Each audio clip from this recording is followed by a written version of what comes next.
Dehydration বিরতিতে ফুটবলাররা সাধারণত পানীয় গ্রহণ করেন, তবে বোতল থেকে পানি মুখে নিলেও তা গিলে ফেলেন না, বরং কয়েক সেকেন্ড মুখে রেখে বাইরে ফেলে দেন।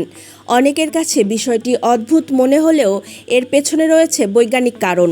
বিশেষজ্ঞদের মতে এটি কার্বোহাইড্রেট মাউথ রিন্স নামে পরিচিত একটি কৌশল। দীর্ঘ সময় উচ্চমাত্রার শারীরিক পরিশ্রমের সময় খেলোয়াড়দের পারফরমেন্স ধরে রাখতে এবং ক্লান্তি কম অনুভব করতে এই পদ্ধতি ব্যবহার করা হয়। বিজ্ঞানীরা বলেছেন, কার্বোহাইড্রেটযুক্ত পানীয় 5 থেকে 10 সেকেন্ড মুখে রেখে কুলকুচি করলে মুখের বিশেষ রিসেপ্টরগুলো মস্তিষ্কে সংকেত পাঠায়। এতে মস্তিষ্ক মনে করে শরীরে নতুন শক্তি আসছে। ফলে পানীয়টি না গিললেও খেলোয়াড়রা কিছুটা বেশি উদ্যম নিয়ে খেলতে পারেন। ইংল্যান্ডের বার্মিংহাম বিশ্ববিদ্যালয়ের এক গবেষণায় দেখা গেছে, এই কৌশল ব্যবহার করা সাইক্লিস্টরা 40 কিলোমিটারের রেসে গড়ে প্রায় 1 মিনিট কম সময়ে শেষ করতে পেরেছেন। শুধু শক্তির অনুভূতি বাড়ানোই নয়, এই পদ্ধতির আরেকটি সুবিধা হলো পেটের অস্বস্তি এড়ানো।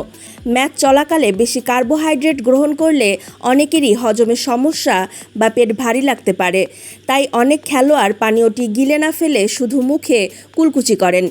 তবে বিশেষজ্ঞরা বলেছেন, এই কৌশল দীর্ঘ সময়ের জন্য যথেষ্ট নয়। সাধারণত 30 মিনিট থেকে 1 ঘন্টার উচ্চমাত্রার ব্যায়ামে এটি কার্যকর। এরপর শরীরের শক্তি ধরে রাখতে কার্বোহাইড্রেট সমৃদ্ধ খাবার বা পানীয় গ্রহণ করতেই হয়। সাধারণত এ ধরনের পানীয়তে মল্টোডেক্সট্রিন নামে একটি সহজপাচ্য কার্বোহাইড্রেট থাকে। এটি বিভিন্ন স্পোর্টস ড্রিঙ্ক ও এনার্জি সাপ্লিমেন্টে ব্যবহৃত হয় এবং খেলোয়াড়দের দ্রুত শক্তি পুনরুদ্ধারে সহায়তা করে।